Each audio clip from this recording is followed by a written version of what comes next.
இடம்பொருள் நேயர்களுக்கு வணக்கம். ஸோ இன்னைக்கு பார்த்தீங்க அப்படின்னா இப்போ மகாநதி சீரியலில் ஒரே ஜாலியாக இந்த பக்கம் காவேரியும் விஜயும் இருக்க, இன்னொரு பக்கம் பார்த்தீங்கன்னா கங்கா சந்தோஷமாக சிரிச்சிட்டு இருக்காங்க. அதை பார்த்தோன்னே வீட்டில் யமுனா நர்மதாலாம் இப்படியே இருக்கா, எப்பயுமே இப்படி இருந்தால் நல்லா இருக்கு அப்படின்னு சொல்லிக்கிட்டு இருக்கும் பொழுதே மாமா விடுகிறார். ஸோ வெளில வந்துட்டார் குமரன் சொல்லி போய் பார்த்தா அவர் ஏதோ ஸ்வீட் டப்பாலாம் தூக்கிட்டு வராரு. என்னன்னு சொல்லி திருப்பி நர்மதா பாப்பா கேட்க, அதெல்லாம் அவர் ஒன்றும் இல்லைன்னா தூக்கிட்டு அவங்க உள்ள ஓடி போய் பார்த்தா அது அல்வா.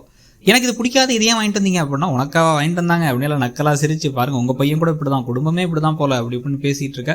உடனே சரி இப்போல்லாம் டேட்டிங் கல்ச்சர் எங்கெங்கேயோ மாதிரி அப்படி இப்படியோ வெளில போனுங்கிறாங்க. இன்னமும் பழைய காலத்து இது மாதிரி பெண்களுக்கு இதான் பிடிக்கும்ட்டு அல்வாவும் மல்லிகைப்பூ வாங்கிட்டு வந்துருக்காரா அப்படின்னு கிண்டல் பண்ண ஒரே இவருக்கு ஷையாக போயிடுச்சு. இந்த பக்கம் கங்காவும் சிரிச்சு சந்தோஷமாக இருக்காங்க. அந்த குடும்பமே இப்போ தான் ஓரளவுக்கு நிம்மதியாக இருக்குது. ஏன்னா உங்களுக்கு ஒரு ஆர்டர் கிடச்சிருச்சு, கையில் பணம் வரப்போகுது அப்படிங்கிறதெல்லாம் தெரிஞ்சு சந்தோஷமாயிட்டாங்க. இதெல்லாம் ஒரு பக்கம் நடந்துகிட்டு இருக்கும் பொழுது இன்னொரு பக்கம் பசுபதியை வர வச்சுட்டாங்க. ராகினி வர வச்சு, உங்களுக்கு இப்போல்லாம் என் மேலே பாசமே இல்லைப்பா அப்படின்னா, ஏமா நான் என் மேலே கேஸ் கொடுத்துருக்கானுங்கம்மா, வெளில நடபானம் இல்லை, என்னை போலீஸ் பிடிச்சிட்டா பிரச்சனைமா, நானே தலைமறைவாக இருக்கம்மா அப்படின்னா, அதெல்லாம் இல்லை, எதா இருந்தாலும் நீங்கள் சமாளிச்சிக்க மாட்டீங்களா, அதை பற்றிலாம் எனக்கு கவலை இல்லை, நான் ஒரு விஷயம் சொல்லணும் உட்காருங்க அப்படின்னு உட்கார வச்சு அஜயை பார்த்தேன் அப்படிங்கிறாங்க.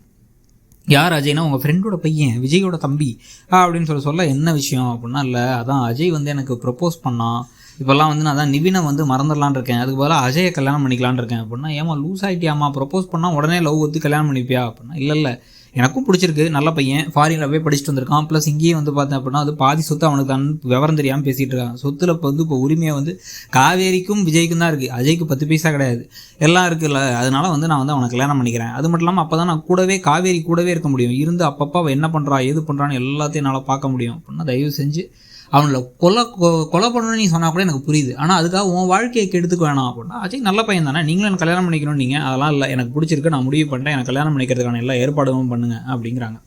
பிரச்சனை மேலே பிரச்சனை, காவேரி காத்துக்கிட்டு இருக்காரு. இது தெரியாமல் காவேரி வெகுலியாக ஜாலியாக சமைச்சிட்டு இருக்காங்க. எல்லாத்தையும் வெளில போய் சொல்லிட்டு சமைச்சு முடிச்சதுக்கப்புறம் போய் பார்த்தா கிச்சன் ஏதோ போர்க்களம் மாதிரி இருக்குது, எல்லாம் அங்கங்கே ஒட்டஞ்சி கிடஞ்சி காலியாகி கிடக்கு. அதை பார்த்த உடனே ஷாக் ஆகி எல்லாரும் திட்டிகிட்டு இருக்க. உடனே எப்படி தான் இருக்கும் சமையல்னா, வாங்க சாப்பிட்றது, நான் அதை க்ளீன் பண்ணிக்கிறேன், நீங்கள் வாங்க சாப்பிட உட்காரலாம் அப்படின்னு உட்கார வச்சு சூப்புக்கு கிரில் சிக்கன் எல்லாத்தையும் கொடுக்க, ஒவ்வொருத்தங்களாம் முதல்ல பார்த்துட்டு, தாத்தா எப்பயும் போல் சூப்பராக இருக்குமா, சூப்பு வாசமே செமையாக இருக்குமான்னு தாத்தாவை கூப்பிட்டு வந்தாலும் கிச்சனை காமிச்சாலும் அவர் பரவாயில்ல, அதெல்லாம் அப்புறம் க்ளீன் பண்ணிப்பா அப்படின்ட்டு சாப்பிட்டு சூப்பராக இருக்குங்கிறார்.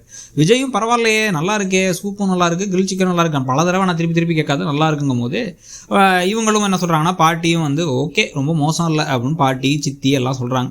சொன்னதுக்கு பிறகு தான் அவர் என்ன சொல்கிறார், இவங்க என்ன சொல்கிறாங்கன்னா, பேசாமல் ரெஸ்டாரண்ட் ஆரம்பிச்சிருக்குமா அப்படிங்கிறாங்க. ரெஸ்டாரண்ட் ஆரம்பிச்சிடணுமா அப்படின்னு சொல்லிட்டு இவங்க எல்லாருக்கும் ஓவர் தான் உனக்கு இதெல்லாம் அப்படின்னு கிண்டல் பண்ணிட்டு இருக்காங்க. நல்லா சாப்பிட்டு முடிச்சோன்னே அவங்க பரிதாபமாக போய் அந்த இடத்த க்ளீன் பண்ணிட்டு இருக்காங்க. எல்லாம் இவருக்காக தான், இவரோட மன உளைச்சலை போக்குறதுக்காக சமைக்கலான்னு இப்படி ஆயிடுச்சுன்ட்டு. அங்கே பார்த்தீங்கன்னா குமரன் மேலே கங்காவுக்கு அநியாயத்துக்கு பாசம் மரியாதைலாம் அல்வா மாற்றி ஊட்டி விட்டு 2 பேரும் கொஞ்சிக்கிட்டு இருக்காங்க. அங்கிட்டு ஒரு ரொமான்ஸ் காட்சியோட இன்றைக்கி எபிசோட் முடியுது. ஸோ இன்றைக்கி எபிசோடை பற்றி நீங்கள் நினச்சிங்கிறத சொல்லுங்கள். தேங்க்யூ. இடம்பொருள் நேயர்களுக்கு வணக்கம். ஸோ இன்னைக்கு பார்த்தீங்க அப்படின்னா இப்போ